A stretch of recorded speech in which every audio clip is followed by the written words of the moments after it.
It's possible that a super drought drove the settlers from their homes in search of a water source. But where did they go? Now, archaeologists have a fresh new take on the one clue we know for sure they left behind: a single word carved onto a gatepost. In 1587, more than 100 English settlers vanished from Roanoke Island without explanation.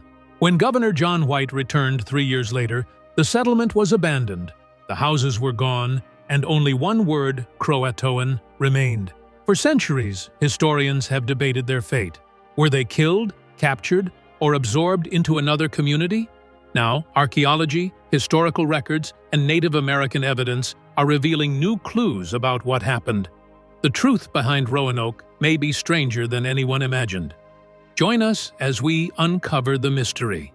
The clues that changed the Roanoke mystery forever.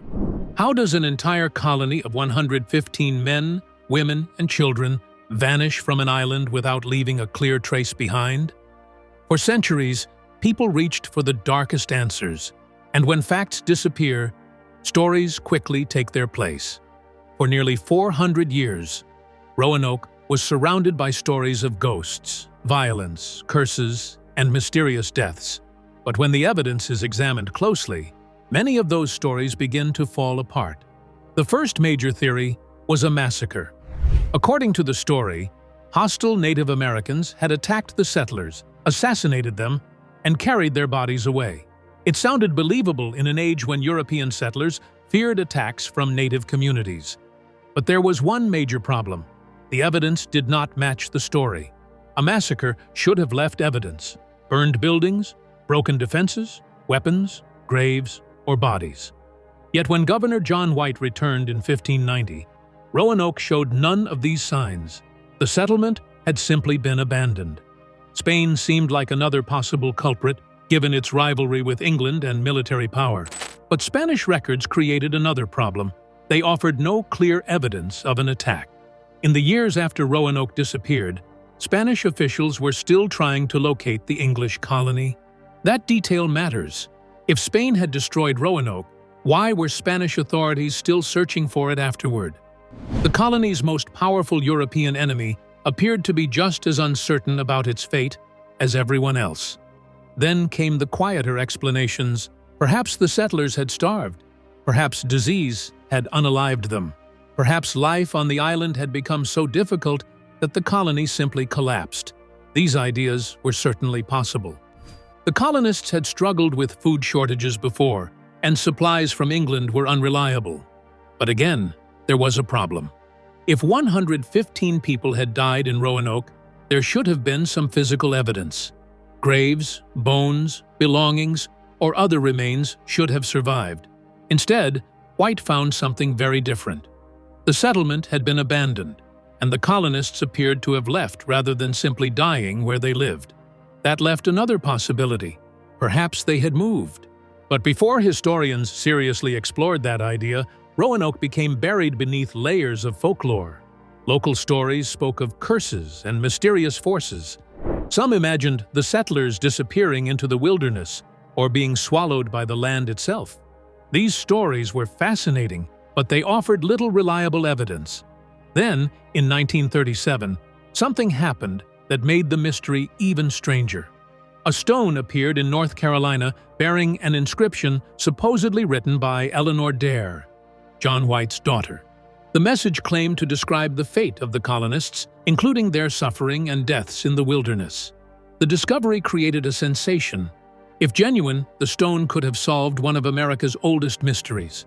Newspapers reported on it, scholars examined it, and more stones soon appeared. Eventually, nearly 50 stones were connected to the supposed story. But the excitement did not last. Investigators began noticing problems with the inscriptions. The language did not fit the period. The circumstances surrounding the discoveries also raised serious questions. Eventually, the Dare stones were exposed as elaborate forgeries. The result was damaging. Roanoke became associated with hoaxes, sensational stories, and questionable evidence. For serious historians, the mystery became something of a trap. Anyone studying it risked being connected to another supposed discovery that could later collapse. And that may have delayed the search for the real answer, because the simplest question had been overlooked. What if the colonists were never actually lost? People do not simply disappear from history. They move. They join other communities. They travel inland. They change their names, their homes, and sometimes even their identities. If the Roanoke settlers survived, the real question was not what assassinated them. It was where they went. And eventually, a remarkable clue appeared in a place no one expected. Not in a grave, not in an old legend, not even on the ground. It was hiding on a map. Today, the British Museum in London holds millions of objects, including a remarkable watercolor map known as La Virginia Pars. The map was created in the 1580s by John White himself. White was not only the governor of Roanoke, he was also an accomplished artist. His drawings and maps documented the Carolina coastline in remarkable detail. For generations, researchers studied the map's rivers, islands, and coastlines. But in 2012, they examined it beneath the surface using specialized light to detect hidden alterations. Then, something unexpected appeared. Roughly 50 miles inland from Roanoke Island, near the junction of the Roanoke and Chowan rivers, researchers noticed an unusual detail: a small piece of paper attached to the map. At first, it looked like nothing more than an old repair. Artists sometimes patched damaged paper, so there was no obvious reason to suspect anything important. But when researchers examined the area with transmitted light, a faint shape emerged underneath. It looked like a fort. More specifically, it appeared to be a four-sided, star-like structure, resembling the defensive designs used by European settlers in the 16th century. The discovery immediately raised a huge question. Why would John White draw a fort at that location and then cover it? The location was especially important. It was not on Roanoke Island.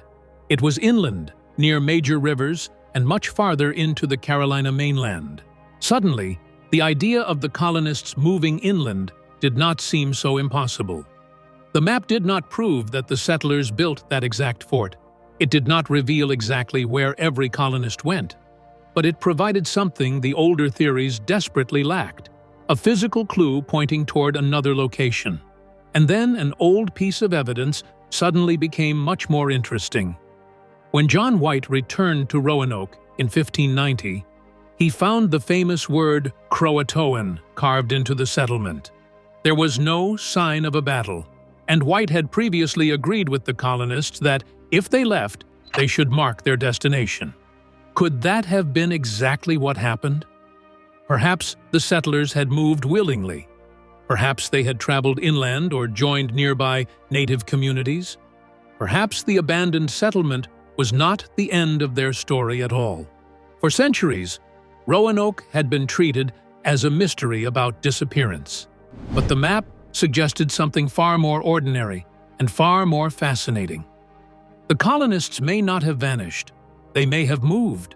But could the land itself reveal where the colonists went? Keep watching to find out more.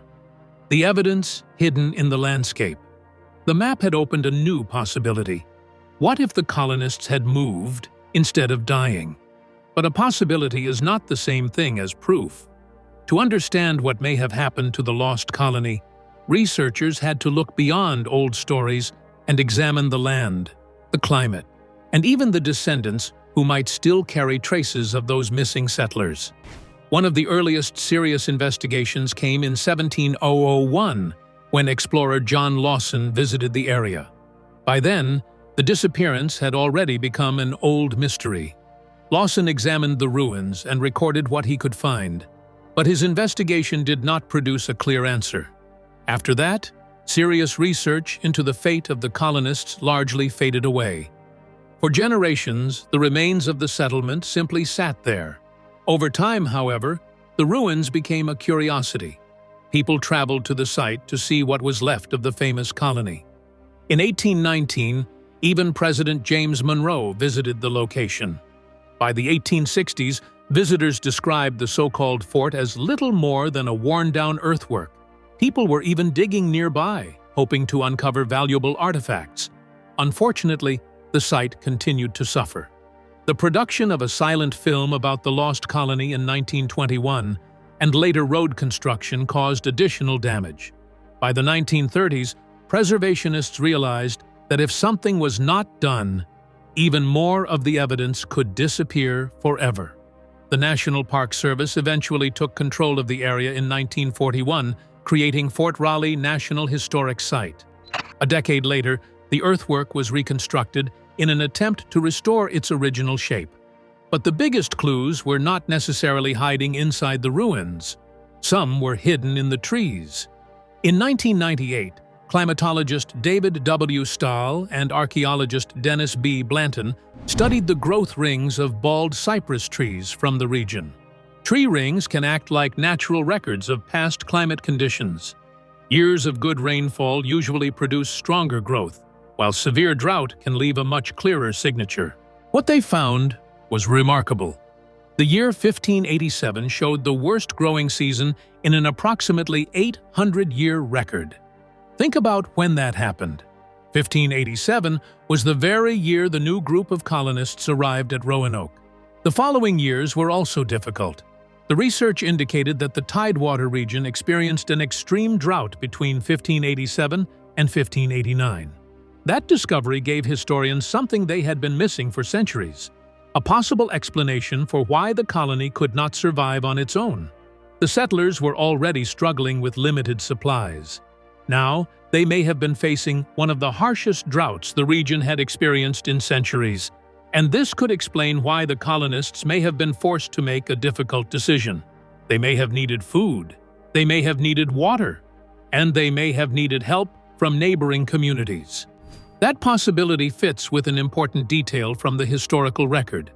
Native people in the region had their own concerns about food supplies, meaning the settlers were not entering an untouched paradise filled with unlimited resources. Everyone was dealing with the effects of the changing conditions. If the drought became severe enough, remaining on Roanoke Island may simply have stopped being an option. But there was another question. If the colonists joined or lived alongside native communities, could their descendants still exist today? That question eventually led researchers in an entirely different direction: DNA. Beginning in the 2000s, genealogical researchers became increasingly interested in finding a genetic connection between the lost colonists and Native American families in the region. The idea was simple. If some settlers survived and joined nearby communities, perhaps their descendants could still carry traces of their European ancestry. But proving such a connection is much harder than it sounds. After more than 4 centuries, ordinary DNA testing cannot simply identify someone as a descendant of Roanoke.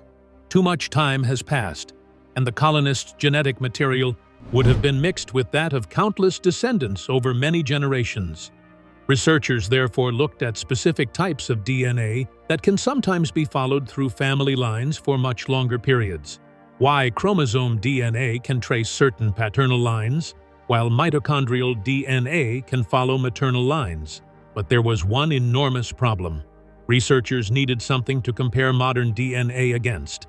Ideally, they would need genetic material from an actual lost colonist.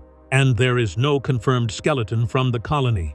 No verified body has ever been recovered and identified as belonging to one of the missing settlers. Without that genetic starting point, researchers cannot simply take a DNA sample from a modern family and prove that it came from Roanoke.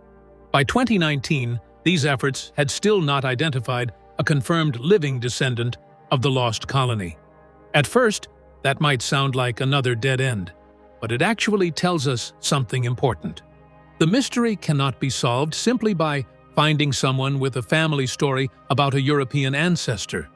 The evidence has to connect the family, the historical records, the archaeology, and the genetics. And when those pieces are placed together, a much more realistic picture begins to emerge. The colonists were facing a severe environmental crisis. Their supplies were limited. Their settlement was isolated. Nearby communities already knew the land far better than the newcomers did. Moving inland or joining another community would have offered a far better chance of survival than remaining on an increasingly difficult island. Suddenly, the disappearance does not look quite so mysterious. There may have been no single dramatic night when 115 people vanished. There may have been no massacre, no secret army, no supernatural force. Instead, the lost colony may have disappeared slowly, one decision at a time. Families leaving, settlers searching for food, groups moving inland, people joining communities that already knew how to survive there.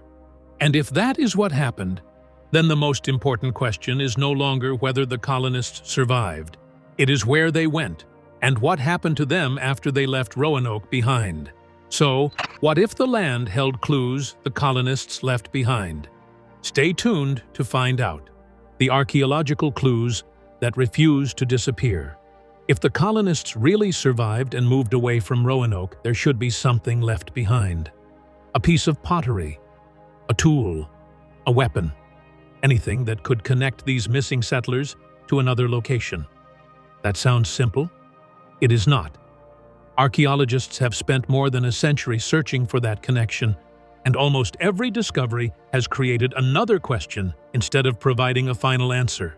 The first serious archaeological work on Roanoke Island began in 1887, when Talcott Williams discovered a Native American burial site.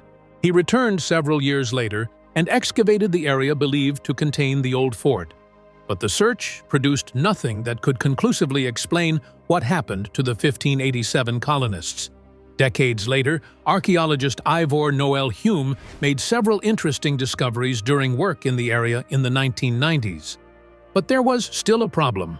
The artifacts could not be confidently connected to the 1587 settlement. Some could have belonged to the earlier 1585 English expedition instead. And that distinction is extremely important. The lost colony was not the first English presence in the region. Earlier settlers had already been there, meaning an old European artifact does not automatically prove that someone from the 1587 colony left it behind. Then came a discovery that briefly looked like it might finally change everything. In 1995, Hurricane Emily exposed Native American artifacts along Cape Creek near Buxton, North Carolina. Anthropologist David Sutton Phelps Jr. organized an excavation of the area. 3 years later, his team discovered a ring. At first, the ring appeared to be something extraordinary. It looked like a gold signet ring, and its design seemed to resemble the heraldry associated with the Kendall family, an English family from the 16th century. For a moment, it seemed like archaeologists had found exactly the kind of personal object they had been searching for. A European object, a possible family connection, and a location where the missing colonists may have lived alongside Native Americans. The discovery received considerable attention, but then the story changed. The ring was never properly tested when it was first discovered. Phelps also never published a detailed academic paper proving its connection to the Kendall family. Years later, in 2017, scientists used X-ray analysis to examine the ring. It was not gold, it was brass. Experts also could not confirm that the design actually represented Kendall heraldry. That did not prove the ring had nothing to do with Roanoke, but it meant the discovery could no longer be presented as a major breakthrough. Without a reliable connection to a specific person or expedition, the ring could have arrived in North America at another time. Once again, Roanoke had offered a tantalizing clue, but not a solution. This is one of the biggest problems archaeologists face when investigating the lost colony. An artifact can be old, it can be European, it can even be found near a Native American settlement. And still, it may have nothing to do with the 1587 colonists. Researchers need something much more specific. One particularly convincing discovery would be the remains of a European woman buried according to Christian customs, such as lying on her back in an east-to-west position, with evidence showing that the burial occurred before European settlement became widespread in the region. Why a woman? Because the earlier 1585 English settlement was made up entirely of men. The 1587 expedition was different. It included women and children. So the discovery of female remains connected to an early Christian-style burial could potentially provide a powerful clue. but even that evidence has been difficult to find. Very few human remains of any kind have been recovered from sites associated with the lost colony. And there may be a surprisingly simple reason for that. The island itself has been changing. The northern shoreline of Roanoke Island has been steadily disappearing. Between 1851 and 1970, researchers estimate that approximately 928 feet of shoreline were lost to erosion. That is an enormous amount of land. Now imagine what the coastline looked like in the 16th century. If the shoreline has moved that much in less than 2 centuries, then portions of the original settlement may no longer be on land at all. They could be underwater. That means some of the evidence researchers have been searching for may not have been destroyed. It may simply be out of reach. But then researchers found something that pointed in a completely different direction. Remember John White's map? In 2011, researchers from the First Colony Foundation noticed 2 unusual patches on La Virginia Pars. They asked specialists at the British Museum to examine the original map using a light table. One of those patches covered a symbol, and underneath it was what appeared to be a fort. The location was near the junction of the Roanoke and CROATOan rivers, deep inland from the island. It was one of the most intriguing clues yet. Researchers believed White may have deliberately concealed the location. One possible explanation was that he wanted to prevent the Spanish from discovering an important English position. That idea became even more interesting because Spanish forces were actively searching for English settlements in the region. But there was a problem. The symbol on the map was not drawn to scale. It covered an enormous area, representing thousands of acres in what is now Bertie County, North Carolina. So archaeologists needed somewhere specific to search. They focused on an area believed to be near the large 16th century Wampanoag settlement of Metuchen. In 2012, archaeologist Nicholas Lucchetti gave the potential location a simple name, Site X, as in X marks the spot. In 2015, archaeologists began excavating there, and eventually they found something interesting. The First Colony Foundation reported discovering fragments of Tudor-era pottery and weapons at Site X. The researchers argued that these objects could indicate a small group of English colonists had lived peacefully in the area. If true, this would fit remarkably well with the idea that some of the Roanoke settlers moved inland. But again, there was a problem. The artifacts could have come from the earlier 1585 expedition. They might even have arrived through later European trading activity. So Site X offered another promising clue, but it still could not close the case. Then researchers began finding evidence in another direction. In 2020, additional artifacts were discovered at sites roughly 50 miles from Roanoke Island. Researchers believed some of these objects might belong to a surviving group from the lost colony. Another archaeological investigation produced European artifacts at a Native American village on Hatteras Island. Among the discoveries were parts of a sword and a gun. That was significant, because Hatteras Island is closely connected to one of the oldest clues in the entire mystery, CROATOAN. How did Roanoke become more than a mystery and legend? Let's find out. How Roanoke became America's greatest mystery. The strange thing about Roanoke is that the mystery did not simply survive for centuries. It grew. As the years passed, the missing colonists became more than a historical question. Their disappearance slowly turned into a story about America itself, shaped by politics, literature, fear, and imagination. Even during the early years, some people were angry about what had happened. Sir Walter Raleigh, who had organized the Roanoke ventures, was publicly criticized for failing to properly investigate the fate of the 1587 colonists. One of his strongest critics was the English philosopher and statesman Sir Francis Bacon. In 1597, Bacon condemned the decision to leave a struggling settlement without enough support. To him, abandoning a colony filled with vulnerable people was not simply a political mistake. It was a moral failure. His criticism reveals something important. The disappearance of Roanoke was disturbing long before it became a legend.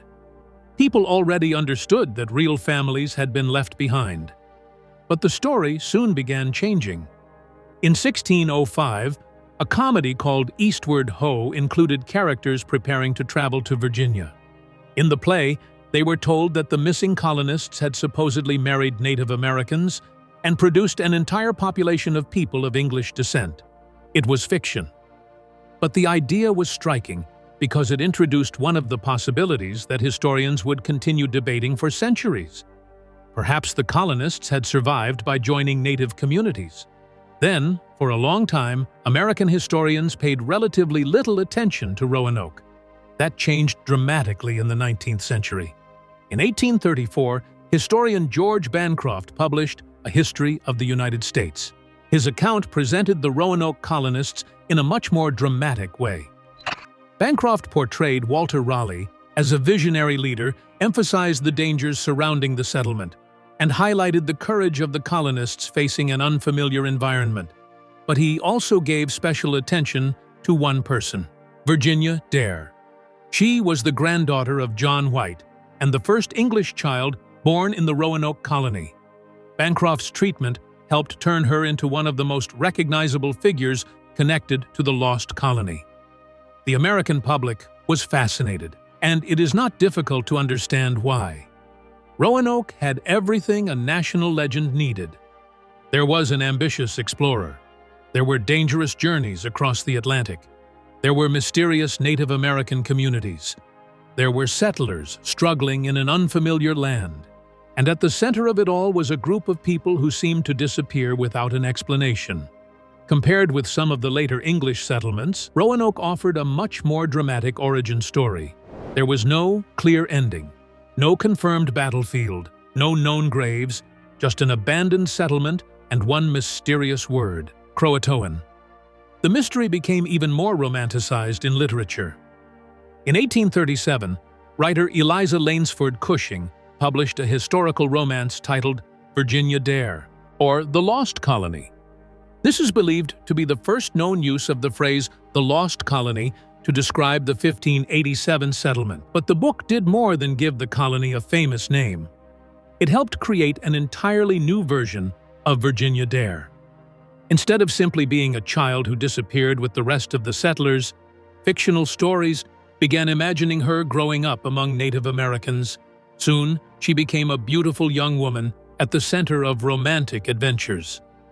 Other writers took the idea even further.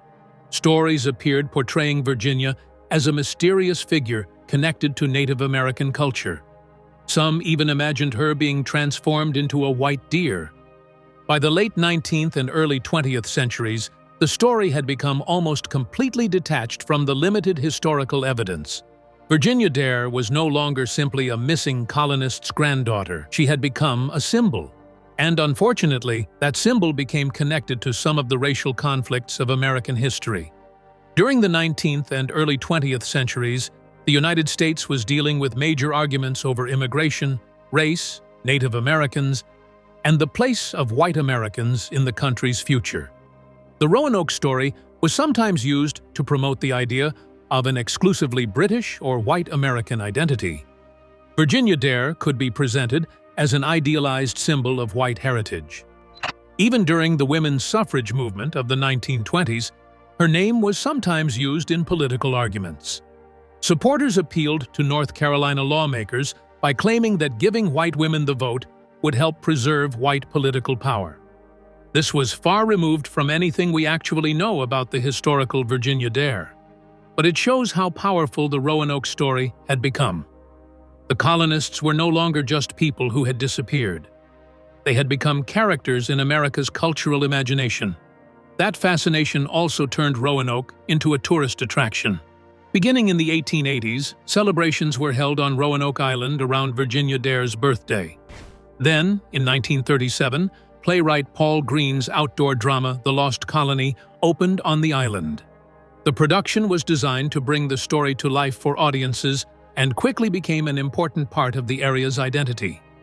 That same year, President Franklin D. Roosevelt attended a performance on August 18, 1937, during the celebration of what was described as Virginia Dare's 350th birthday. By then, the lost colony had become far more than an unresolved historical event. It was a national legend. And once a mystery becomes a legend, facts can become harder to separate from fiction. The single word carved into a tree became especially powerful. CROATOAN. Historians understood that it could have referred to a native community or location.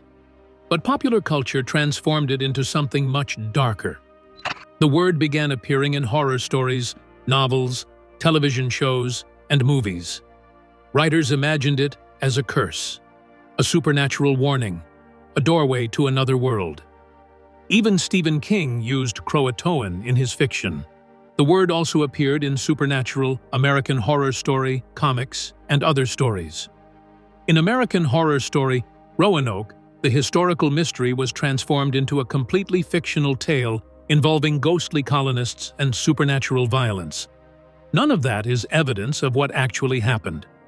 But it tells us something fascinating about the human mind. We hate unfinished stories. When history gives us an empty space, we naturally want to fill it. A missing colony becomes a massacre. A strange word becomes a curse. An abandoned settlement becomes a haunted place. And real people become characters in stories that can survive for generations. But beneath all those legends, the original evidence remains surprisingly simple. John White returned to Roanoke and found the settlement abandoned. The word CROATOAN was left behind. There were no confirmed bodies, no proven massacre, no reliable evidence of a supernatural event, and no historical document describing exactly where every colonist went. That is the real mystery. What are your thoughts concerning the disappearance of the Roanoke colony? Let us know in the comments section below. In the end, Roanoke's disappearance remains a haunting chapter of history, but the clues finally paint a disturbing picture of what may have happened. The mystery may be solved, but its story will never be forgotten. Like, subscribe, and join us for more untold stories.